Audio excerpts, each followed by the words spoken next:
Where can I find the Good best tortas, torta in Las town? Tortugas, man, right in Alameda. That place is badass. For Las tortas. Tortugas? Yes, Las Okay. Tortugas. Such I a good like place. it. Oh, yeah. Where's your favorite cheap taco to get in town? It's not cheap tacos in town. For some reason, everybody try to go to fucking fancy. And Well, that's like why I'm trying to do very... La Caella off of Alameda. I had those the other day. They're less than $2 a taco. Okay, that's a good one. That That's a good one. They're Maybe I need fucking to... Oh, delicious. actually, It's the Orange Building? in Federal, behind where the building used to be called the HH Mart or HHH Mart or something like that. It's a food truck to have a $1 tacos right there, and they're fucking badass, man. But you have to wait for good like an hour and a half to get your tacos because, The line's long? dude, like that's where the Mexicans, well, that's where we go, man. Like, I mean, I went there a couple times and that was crazy, man. That was fun. You go like go put your like order in and come back after Pretty watching much. a movie? I'm not even Go kidding. drink man, a pretty much. six-pack in the car? That's where you got to pull the chat and cut. You know, you start talking with a friend up in line, then all of a sudden, next thing you know, you're there. Get them on the podcast. It's classic. Be like, oh, don't worry about it. We're friends. We're friends. And like, who the fuck are these white guys? But I feel like most of our best true tacos, like authentic tacos, you'll find those on South Federal. Like Right. those are the cheaper tacos. Totally. And then you have like fucking Machete that has like a $5 fried chicken taco, and I'm like, $5? I can't even. Yeah. It's absurd. So I do agree with you on that. All right, so we've gotten tacos, we've gotten date night, happy hour, breakfast spot. If you aren't, let's say you had a Saturday with the kids doing something wholesome, you can drink too. I like to drink in the car. I like that place in it's called Cochina. It's one in North. There's one over near off Harvard or whatever near the hospital. Cochina Tacos. No, Cochina Kitchen is a New Mexican food, and they Okay. have a badass breakfast, man. Like their waffles are blue corn waffles. They have this amazing chilaquiles. Ooh, that It's blue so corn waffle. good. I don't know. For some reason, that sounded really good. Right No, there. man, you have Hey, no don't idea how Google good they Blue are. Waffle. Is that a true? I dare you. It'll make you throw up for a year. Okay. Yeah. Spoiler alert, people, don't do it. Anyone That's that probably gonna make does you do and it. comments on the post on Instagram, the code word Blue Waffle, I'll give you a gift card to Broadway Market. You're a gross son of a bitch, whoever does that. Don't do that. But Blue Corn Waffle does sound Yes. delicious. Yes. I'm glad we went on that tangent today. That's a great hashtag we're going to throw out there. Okay. So I think we've covered everything. I guess I said tacos, but we like to call it Rent Week. So next week is Rent Week. And that means that your cheapest meal, what's your cheapest meal you can go to? For I Like don't you know. just paid rent, bank account's low, where we eat lunch? The place on Federal? I will eat pho anywhere like for $9, $8, and you will be satisfied for a whole day pretty much. That's not bad. Where's your pho of choice? I love Pho Dewey I remember Pho Dewey, man, when I used to move in Colorado. We used to go there because you can smoke inside at the restaurant, and I was crazy times, man. The good old You could, days. yeah. you could smoke in a restaurant. Yeah, that was fucking crazy. And that place, everybody's smoking, man. Like, I can't even think in the kitchen those guys were smoking too, but who cares?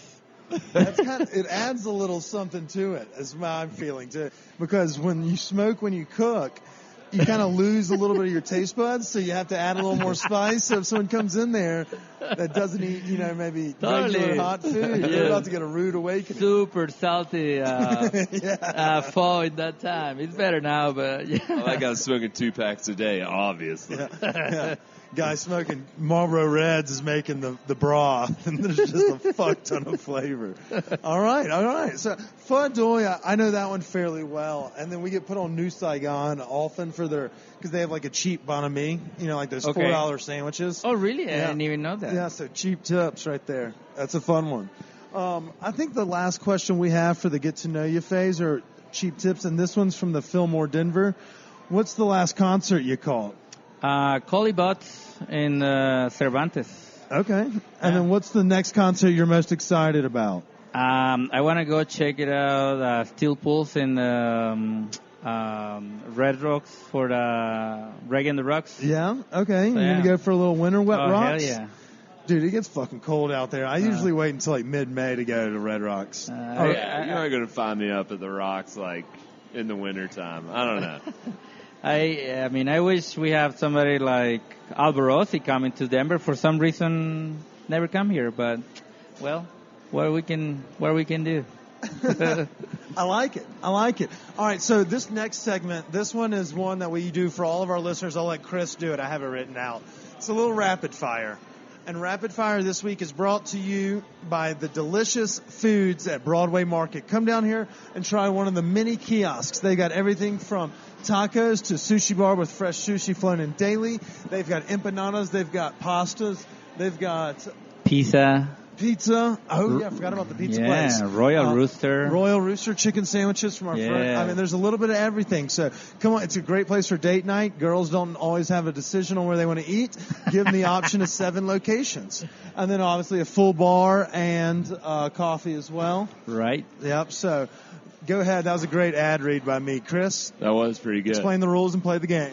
All right, so this is pretty simple, Jesus. I just went from Jesus to Jesus. Anyways, so it's rapid fire. So I'm just going to give you 2 options. You just pick the first thing that comes to your mind. All right. You got it? All right. Coffee or espresso? Espresso. Weed or booze? Weed. Vodka or gin martini? Vodka. Rather be blind or deaf? Deaf. Tacos or burgers? Tacos. California roll or spicy tuna roll? California roll. Ski or board? Board. East or West Coast rap? Hard. West Coast. West Coast? Yeah. Dogs or cats? Dogs. I hate cats. Dude, cats are not that bad. Yeah. And they hate me. Oh, that you're not? Okay. Yeah. They hate me too. Top Gun or Ghostbusters? Ghostbusters. Damn it. I love Top Gun so much. How does it not get any love? Denver or Boulder? Denver. Wine or sake? Sake. Podcasts or movies? Movies. It's fair, but it stings a little bit. Yeah. It stings. Fuck. What about a movie about a podcast? That's about to come out. I'm pretty sure you guys figured out something. Yeah. Check out Stoned Appetit. It's or No Vacancy CO on YouTube. We have a YouTube page now with videos and shit. Yeah. It's going to be Zane cooking and Chris is going to be cooking, and we're going to show videos and pics from Chef Jesus cooking. I wanted to say El Maguro. I just want to call it Maguro. Big tuna. Silva. Big tuna. So, yeah, that was a seamless plug. You did pretty well in rapid fire, Thank but you, you're bro. not out of the woods yet. No. We have a couple questions left. This one is brought to you by our friends at Seed & Smith, the weed company. This is called Guilty Pleasures. All right. Let's say you had a long night. You had to close up shop here at Broadway Market, big crowds per usual. You're tired, you're exhausted, and you just want something easy to eat. What do you get out of the pantry or out of the refrigerator and make as your late night snack? Steamed rice. It's weird, but and I know I'm Mexican, but I'm always having steamed rice in my house. It could be Mexican rice. No. No, so you're like just soy sauce on top? So it's always steamed rice. All They're right. ready to go. So you're almost more Japanese than you are Mexican. No. Kind of. No, but I'm addicted to rice, which Could be worse. made me gain a lot of weight, and my wife is really concerned about it, so she's been controlling my intake of rice lately. Switching you to brown rice Right. instead. Right. Oh, man. Actually, guys, let me take a quick break to edit out the next conversation because it was foul-mouthed and shouldn't be included. But while we're here, let me give a quick shout-out to our friends and sponsors over Live Nation, Colorado, and Fillmore, Denver. It's a great gap filler and great place for me to take this edit out, and throw this shit in. So back to the show. Shout out to our friends. Go to livenation.com for all your ticket needs, Colorado and beyond. Bye. I have a question. What genre of food do you think we're lacking representation here in Denver? Well, in Denver, we have a lot of Mexican food, right? I would say so. But nobody's specializing in anything. Everybody is having big menus about the whole Mexico as a country, not as a region. Like we don't have a restaurant dedicated to food from Yucatan, or we don't have a restaurant dedicated to foods from Oaxaca. I mean, in Oaxaca, just to give you an example, it's like 7 different regions of different styles of food. That's only Oaxaca. So the same thing happened in Yucatan. Like you go in different regions and the way they cook is totally different. So for me, it's been kind of frustrated to see and go in a restaurant and find like they have mole from Puebla and tacos de carne asada from the north and cochinita pibil from Yucatan and it's from everywhere, you know. And I think that's where we need we need it like in Colorado soon. And you're not wrong. And I feel most countries, and that's not even just like you use Mexico as an example, but I feel in other countries, like in the Asian market, street markets where like the food is served, everyone, or like it's even family done or restaurant done, they do one thing really fucking well, and that's what they serve. So like if you wanted like the skewers, you go to this specific person, and this person, so on and so on. They do exactly one thing and they fucking knock it out of the park. And that's like true for a lot of restaurants here. They don't really.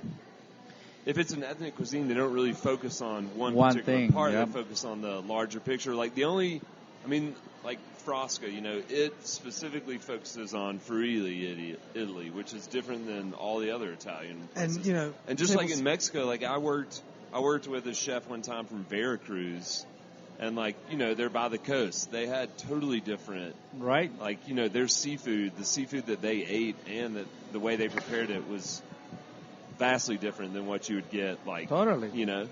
I think I mean, you fucking nailed it. Another example. I think that's a regular question now. Look at a sushi bar. Think about the sushi bar.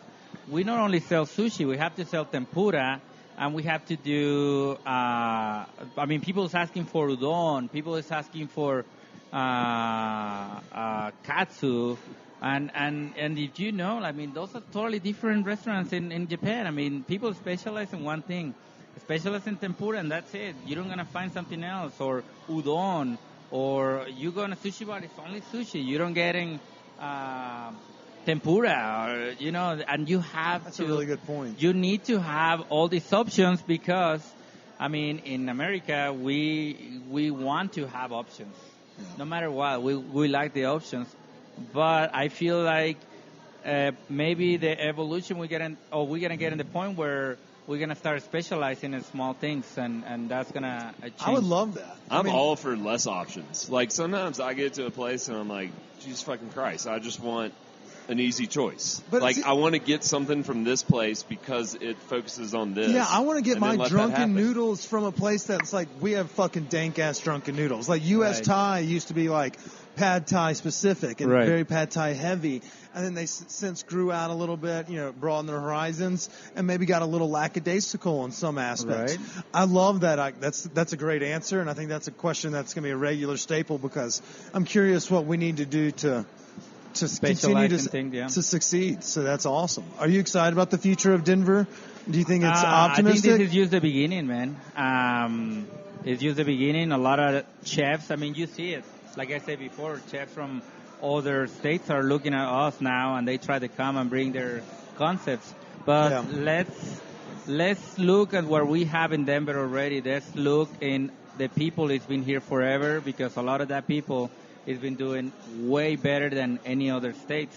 So we have to understand that we have badass chefs in Denver, in Colorado, doing better things than other states. We just need more exposure. I like it. Well, that's hopefully what we're trying to do. Yeah, we like to be that platform. Yes, you say that very loosely. Okay, so we'll do one more segment. I know we all have lives, and I don't want to keep everybody from them. Chris, this is 1 star, 2 star, or 3 stars. I'll let Chris answer the question. Which star is he getting? Let him pick. Pick. 2 stars. 2 stars. So this is called the Last Supper question. Okay. All right. So you can't invite friends or you can't invite family. Okay? Okay. But this is your Last Supper. You can invite up to 4 guests, living or dead. Who would you have at your Last Supper, and what are you eating? No family. So I will I will invite Jim Morrison. Nice. And